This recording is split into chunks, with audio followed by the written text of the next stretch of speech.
Welcome to Brandon Hall Group's Excellence at Work podcast.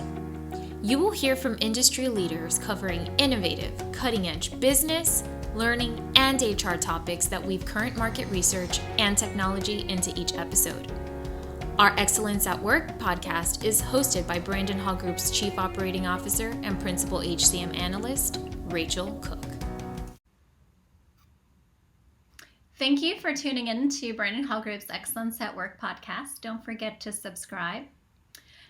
I would like to warmly welcome Krishna Kumar Palapati from Tesseract Learning. He is the Chief Learning Evangelist. Prior to Tesseract, he has spent about 15 years in the BPO industry in Convergys, now Concentrix, supporting Microsoft programs.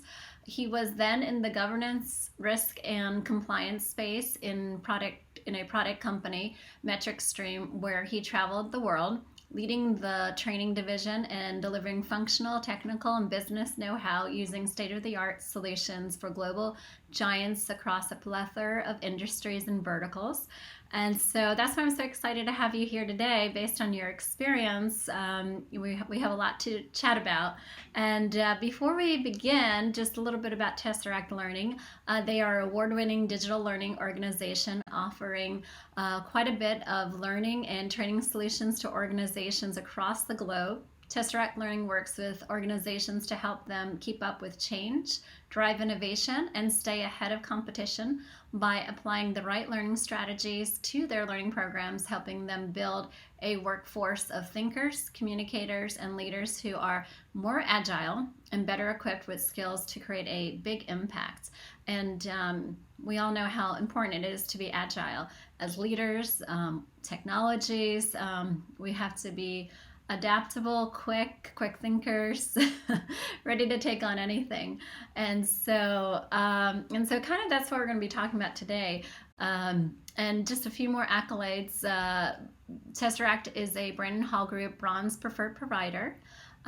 They've won several awards in 2022 from our Brandon Hall Group's HCM Excellence Program. They won 2 this year and 3 in 2021. So they have some really great examples that you can also learn more about through their case studies. And today we'll be talking about what you need in an e-learning partner and how they can help you with both learning content and learning technology leads.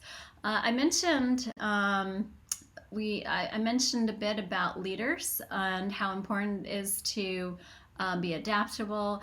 And so learning and leaders, it's and I think you put it as a newlywed waiting to bloom. Can you kind of, Krishna, what's your thinking behind that? Well, firstly, thanks a lot, Rachel, for having me on this platform. It's a privilege. When I said, or when we talk about, a newlywed, my intent of saying is more likely leadership is not only about, the designation or the enormousness of the number of people kind of reporting to you, because nowadays it kind of comes down to the fact that, if management decides, only then we take an action for all the people downstream. But I kind of go by a quote, which I really like, which talks about, a leader cannot lead without knowledge and a desire to learn, and must continue learning in order to maintain a position of leadership. And that's a profound meaning, and that's what I want to bring into the learning space today. And that's what I kind of meant, the leaders and learning kind of being a newlywed. Fascinating, yeah, absolutely. And so what do leaders today, what do they consciously need to add to their armory, to their how do they equip themselves to lead with perseverance and influence and tenacity? Right.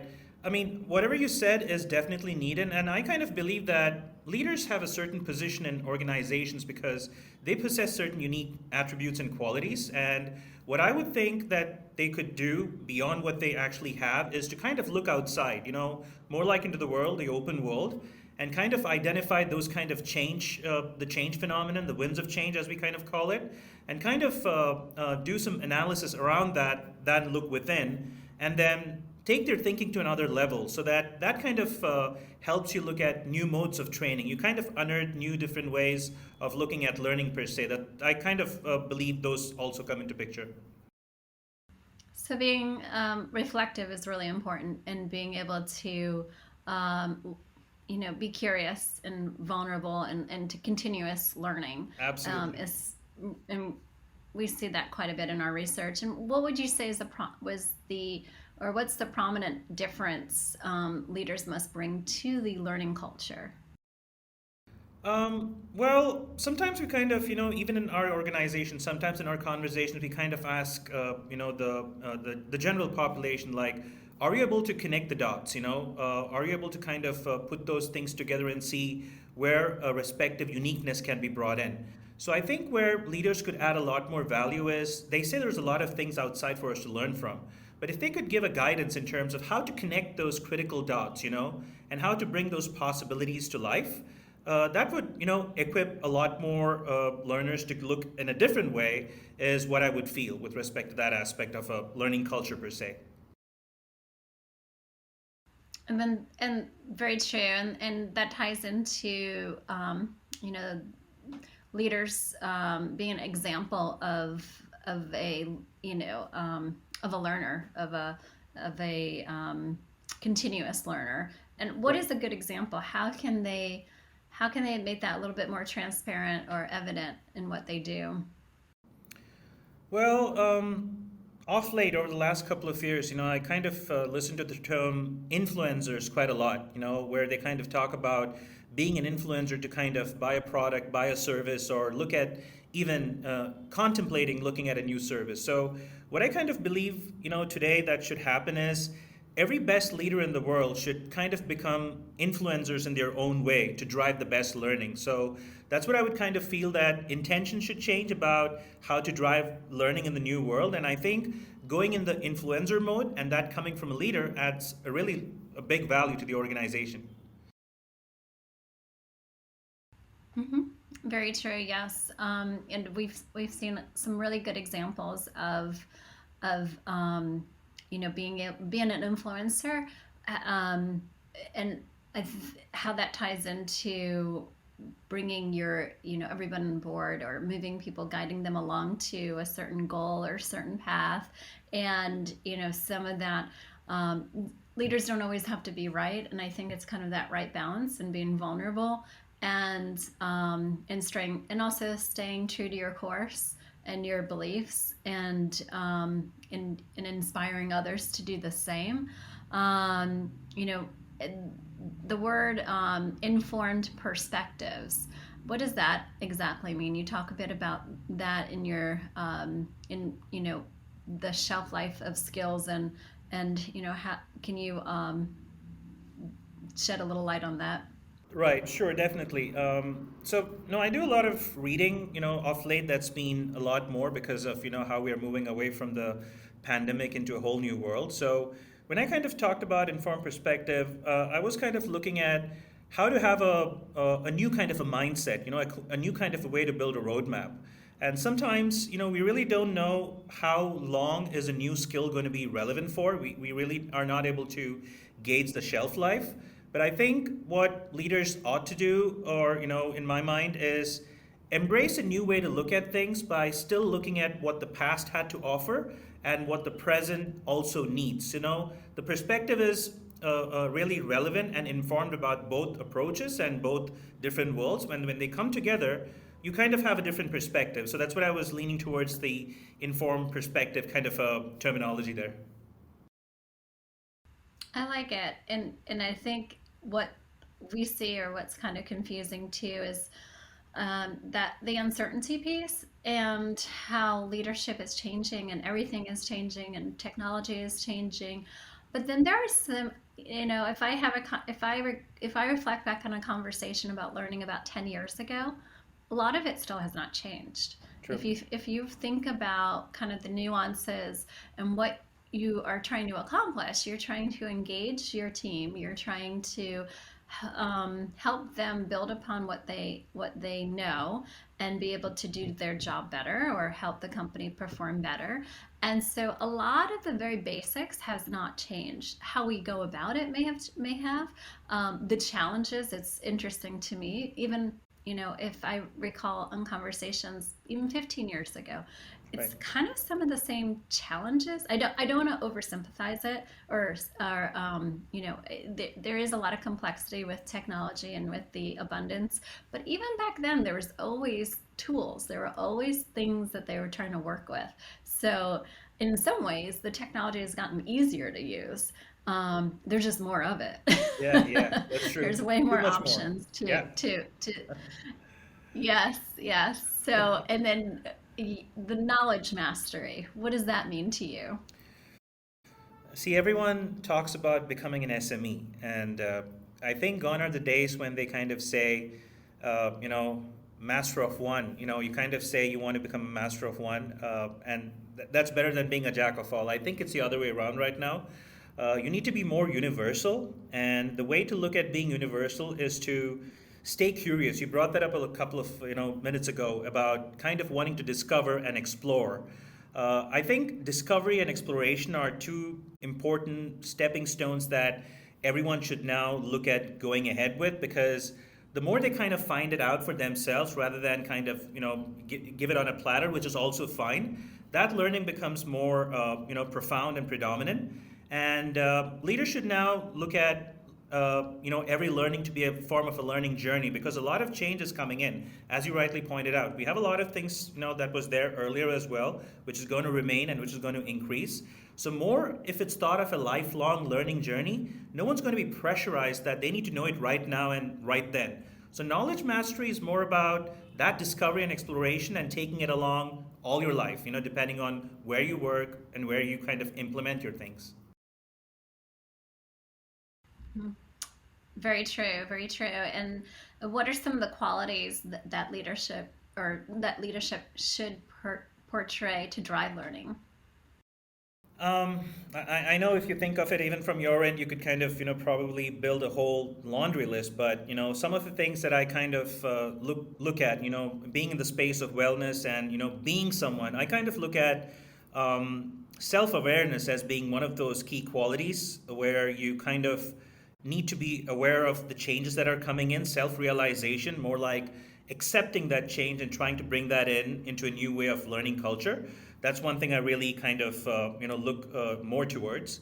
And I did say reading helps a lot, with the simple thought that sometimes information that we have, we kind of keep it within, but the more we share, the more we learn. So once you read something and you kind of get that in your system, you understand the relevance, communicate, share that with the people around. The other thing is, in terms of the qualities, broken promises. That's been there all the time. It's still there. With respect to learning deliverables, sometimes people talk about budgets and the kind of availability that is there and not there. If something cannot be, fulfilled after a commitment is being made, I just want the leaders to kind of look at it like restore the broken word and figure out what's next, and be okay and open to get that feedback from your peers that this didn't go right and you could have done better. Embrace it, walk ahead, and think of something new. So I've kind of think of it quite simple, no technicality, but really simple basics that can drive those kind of qualities in a leader. And the worst thing that can happen is when you go through a training program or you go through, this exercise workshop with your managers, your teams, and then nothing happens, right? You have all these good assumptions or all these good actions that you put in place, and then everyone goes back to their jobs, their day-to-day activities, and everything that was promised, or you had all these big ideas, and then what? And so that happens all too often. And I think if, as leaders, you really can't overpromise. You really have to. If you can, out of a 2-day strategy meeting, if you can come out with simplifying one thing or True. making one thing better, is much better than trying to overpromise. We're gonna change everything, because That's right. sometimes it's just not realistic. Yeah. And then if you do, overdo it, you really, as a leader, you really have to make sure you're communicating, well, we attempted to do this, but as you know, we're here, so we're, going to revisit, or, Correct. just make sure that you just don't lose that momentum. And, and then people start to get disengaged, and there's that distrust that starts to happen. So that's really important. True. If 3 words come to mind, which which should be everyone's rather than every leader's focus from a learning standpoint, what would they be? Um, we can think of a lot of words, but one thing that I've always followed, when you kind of read about, my journey across all my companies was ethics. I never compromised on ethics. It was always zero tolerance. And even if something did go wrong from something as a value within the core of ethics that we followed, you know, be a little empathetic, but still move on by taking an action. So ethics is something that should also be drilled down in your learning space. I would also say the fact of innovative thinking. Sometimes people are not given the space to think because they think it's going to be a risk if we let someone think aloud. But I think thinking innovatively, letting them be a little more, it's okay to be critical, but give them the space to innovate according to the changing environment. That's going to be critical as well. And finally, the last thing that I see with a lot of changing dynamics in the economy of the world with different verticals, different regions, how to solve a problem. Now problem solving does not come naturally to a lot of people. It does require certain attributes and skills. So if they could look at developing that and kind of figuring out how to solve those problems and look at what's missing in that actual solution. Sometimes what happens is we look at what's already there and what's not working, but what could be missing in that component to make it work? That's another way to think, like out of the box. So combine all these things, you kind of get a good, robust system to let every peer know that this is the way you could think of when it comes to learning. So that's my take on it. So to just recap here, innovative thinking, problem solving, and ethics are your three words to or three terms for secret sauce in That's right. You just brought elevating it up leaders. clearly, and yeah, that's right. No, you have to have some context behind it, so that's helpful. And will an approach from leadership to immerse themselves in learning help build more leaders? I would say it's a definite yes, because what I'm also looking at, and that's what I foresee, for the future as well, is there should be a kind of a coherence between leaders themselves, in the kind of actions they take, what's percolated top down, and what they want to embrace bottom up. Because sometimes they say it has to be top down. I don't believe that. I always believe it could be both ways, and you kind of come together and you kind of get to a point where a kind of an equitable learning kind of comes into picture. So it's more like leaders asking more questions, leaders never assuming about anything. They don't assume, and never be afraid to admit that something has gone wrong. Seek feedback, spend more time in actual learning activities than speaking about it. So these kind of things or approaches really would help from a leadership standpoint to kind of deep dive into the learning space, along with everyone, the entire organization. Of course, and it goes back to your terminology, newlyweds, right? You can't have one that's in and one that's half, half wanting to be there. So you kind of you have to have your employees wanting to, be part of something and help, make or develop or grow products or grow the business and sell the products and you have to have leaders that are vested in that are leading by example and they have to drive these initiatives and be part of them and maybe not drive them but they have to show up and they have to show up and show that they are interested and they're vested in their people and that's really important. What core practices would drive learning in an organization? And I believe, part of what we're already talking about. What else would you say that that you haven't mentioned that really should be part of driving learning and culture? Right. Just when you brought that question up, Rachel, so today I was just having a conversation with my boss, and he was kind of talking about companies now, telling employees that it's time to come back home. When I say home, back to office to work, that kind of a way. So what I would say is a couple of simple basics, like you do have managers and heads for different departments and verticals, but people at the leadership level or C-level folks, I think it's time that they get down on the ground and move away from the model of like saying I'm a role model. That's great, but do something beyond that. Like walk up to the people that you work with Ask them how's it going today? What's the kind of work that you're doing? Are you finding it comfortable? Are you getting enough support for things you really are not sure about? Are you asking all the questions? Don't be afraid. Is there anything that you need beyond what we have given you?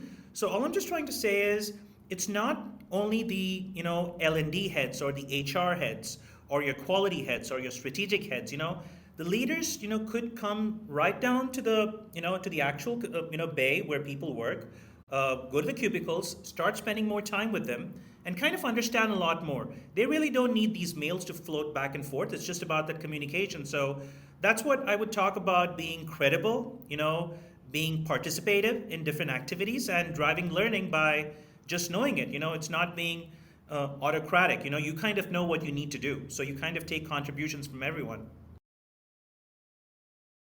Right. And I remember how important it is to have access to, other people in your organization or leaders that you don't necessarily, in, you know, interact with, in your day to day. And some of our certification programs, as they are in their final phases of working on their real initiatives, this kind of what we do is we allow them to invite others that are outside their function or leaders just to kind of hear what they're working on. And we've Right. seen that to be so helpful. And so, really kind of helping them apply the research and the competencies. So that, you know, eh, that is critical, I think, to, bringing everybody together and figuring out, how to connect people. And sometimes leaders learn, or oftentimes leaders learn from others that are not as necessarily in the same position than them, Right. based on their experience, based on where they're from, what their skills are, because leaders don't have the answer for everything. So the more Right. access that they have to others that are at different levels and different functions, the better perspective they have, and the better gives them more insight in how they can lead. Right. And I like this next question I have for you. Is there anything like a learner's motivation in comparison to just motivation? Um, I like the fact of someone being motivated to do something, but where I kind of sometimes find a conflict is the freedom of choice is sometimes taken away from the person to think aloud, being motivated to kind of think, a little out of the box. And if it comes from a leader, to the respective peers stating that we want you to think something different, we want you to think something that's, unrealistic. And even if you have targets that you're set that seem difficult, you're okay. You're going to get there. You're going to have support. You're going to have a system to help you get there. So being motivated is about letting them be as they are, the freedom to make a choice, the freedom to think aloud. And along with that, what I would also recommend is, even if they kind of do any kind of a task or work, recognizing the kind of progress that they make. More like, where did they start today? Where have they finished in a week from now? Re-evaluating that. So when you go back to an employee and talk to them about, you started really well and you're going really well, this is what you have to do. It motivates them because someone is going to tell them, this is where you did today and you're really improving now. You're learning really well. And apart from that, the last part I would also like to add is the concept of diversity, which everyone speaks about DEI right now, and I want to bring that out aloud. The fact that as an example, the LGBTQ community, I really like the fact that people are starting to embrace their opinions, their thoughts, their suggestions. And when you put all this together independently and when you bring it collectively, it adds a huge impact. So that's why I kind of say the learner's motivation stems from the fact that they need to be given the freedom to make a choice, even when it comes to learning and how they want to create it.